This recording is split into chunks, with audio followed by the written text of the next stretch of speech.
1973 में अमेरिका में एक बिहेवियरल साइंटिस्ट थे जिन्होंने एक रिसर्च किया। उनका नाम था वॉल्टर मिशेल।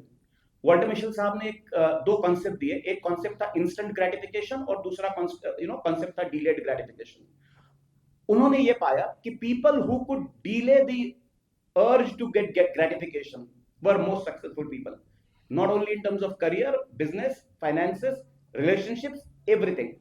जिस किसी इंसान को रिजल्ट पाने की जल्दी नहीं थी, अब होता यह है कि जब आदमी को मनोवांछित परिणाम नहीं मिलता, when the person does not really get the kind of results he or she wants, we start doubting either on the process or we start doubting on our ability, and then we give up.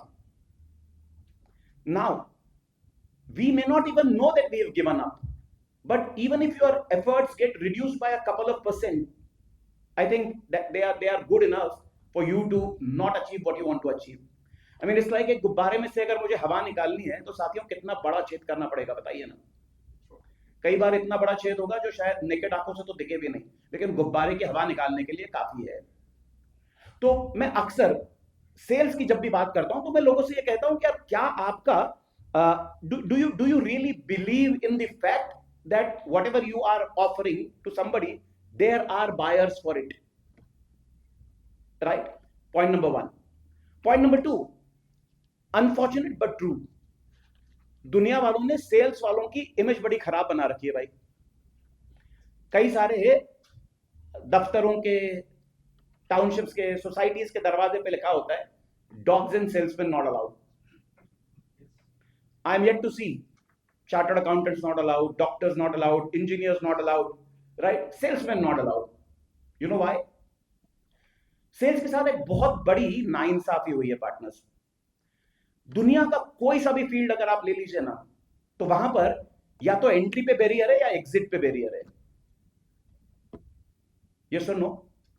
अगर मुझे commercial flight उड़ानी है, CPL की जरूरत पड़ेगी, not easy thing to do, right? अगर मुझे किसी company के अकाउंट्स को सर्टिफाई करना है तो हमारे कई सारे साथियों की तरह चार्टर्ड अकाउंटेंट होना पड़ेगा। Not easy, probably easy to get in not very easy, not at all easy to get out. Tough job, right? There are a lot of people who aspire to be CA and then the aspiration remains, तमन्ना वो जो दिल की दिल में रह जाए, जो मर के भी ना हो पूरा, उसे अरमान कहते हैं। आप दूसरा देख लीजिए, doctors, difficult to get in, probably I don't know how difficult to get out. IIT, difficult to get in, I don't know how difficult to get out. You know, sales एकमात्र दुनिया का वाहिद ऐसा प्रोफेशन है, आप एक आदमी के नाक के नीचे 2 उंगली लगा के देखिए, अगर उसकी सांसें चल रही होंगी आपसे बोल सकते हैं आजा भाई, ये रेशमी जुल्फों का अंधेरा, चले आइए। और मैं आपसे बताना चाहता हूं कि दुनिया में अगर आप देखिएगा तो ये बात शायद कोई मानेगा नहीं, लेकिन सेल्स किसी भी ऑर्गेनाइजेशन के लिए सबसे इंपॉर्टेंट फंक्शन है। You know why? That is the only function that brings in revenue. उस ऑर्गेनाइजेशन को अगर चलना है तो सेल्स वाले विभाग ने, धीरज जी, उतना पैसा अंदर लाना होगा जिससे कि बाकी लोगों के लग्जरीज चल सके। उसके बावजूद भी, ये सब होने के बावजूद भी, दिक्कत सिर्फ ये है कि कई सारे नाकाबिल लोग सेल्स में इसलिए घुस आए। सेल्स बेसिकली घोड़ों के दौड़ने का मैदान था, लेकिन इसमें घुसते वो लोग हैं जो दिखते घोड़ों की तरह है। लोगों को उम्मीद होती है कि बड़ा होकर घोड़ा बनेगा, उनको पता नहीं होता है जितना बड़ा हो सकता था उतना हो चुका है, इससे आगे नहीं जाएगा। और इसलिए जब ऐसे कई सारे नाकामयाब लोगों का सर हमारे सामने एग्जाम्पल होता है, देखिए आप मुझे सोच के बताइएगा, आप किसी यंगस्टर से पूछे कि सेल्स में आना चाहते हो क्या, बोलेगा ना। क्यों भाई? टफ है। फिर क्या बनना चाहते हो? Heart surgeon. इजी है भाई साहब, 2 सेल्स कॉल बिगाड़ दो आप, कोई फर्क नहीं पड़ता। लेकिन किसी पेशेंट को टेबल पे लेटा के चिर निद्रा में सुला दो, मुझे पता नहीं, लेकिन मुझे नहीं लगता आप कभी अपने आप को माफ कर पाओगे। My dad was a heart patient. One of the leading heart surgeons in Indore was treating him. When my dad lost his life, that gentleman could not face us for almost 6 months, and I'm sure it was none of his mistake यार, जो आया है जाएगा। But interesting बात क्या है पता है? आपने कामयाब हार्ट सर्जन देखे हैं, तो आप हार्ट सर्जन बनना चाहते हो। दुनिया का हर इंटेलिजेंट आदमी ये सोच सकता है कि मैं हार्ट सर्जन तो बन सकता हूं, लेकिन मैं सेल्समैन बनना नहीं चाहता। तो यार अगर बिलीफ ही मिसिंग है तो कहां से होगा?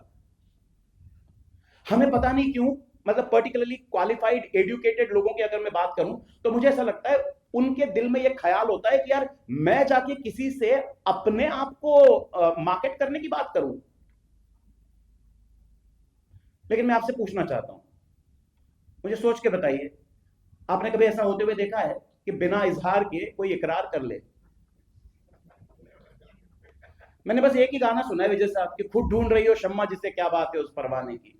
पर यार पता नहीं, उसके लिए आपको शायद शेखर इतना फिट, साहब इतना क्वालिफाइड और किसी के इतना कमाने वाला होना चाहिए, तब शायद ये मामला मुमकिन हो। हमें यार हमें इजहार से किस बात का डर है भाई?